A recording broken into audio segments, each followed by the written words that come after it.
USAID-ის ირგვლივ განვითარებულ მოვლენებს კიდევ ერთხელ აფასებენ მმართველ გუნდში. ხელისუფლების წარმომადგენლების თქმით, სააგენტო მუდმივად ცდილობდა საქართველოში რევოლუციური სცენარის განვითარების ხელშეწყობასა და დესტრუქციული ძალების დაფინანსებას. ამერიკის შეერთებული შტატების საერთაშორისო განვითარების სააგენტოს არქივებში დაცულია ინფორმაცია, სადაც საქართველოში რევოლუციების მხარდაჭერაზეცაა საუბარი.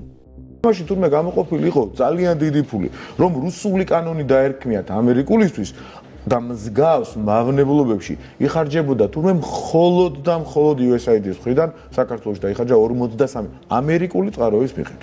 ამერიკის ოფიციალური პოზიცია ეს და ოფიციალური ინფორმაცია 43 მილიონი თურმე დახარჯულა მხოლოდ USAID-ის ეგიდით აი ამ გადატრიალებების და მავნებლობის მსხვილობაში. ბოლო წლების განმავლობაში USAID ჩამოყალიბდა იმ ორგანიზაციას, რომელიც სახელმწიფო ინტერესების წინააღმდეგ მუშაობდა სხვადასხვა ქვეყანაში. ასე რომ ეს გადაწყვეტილება, რომელიც მიღებული იქნა პრეზიდენტ ტრამპის მიერ, არის ძალიან მნიშვნელოვანი.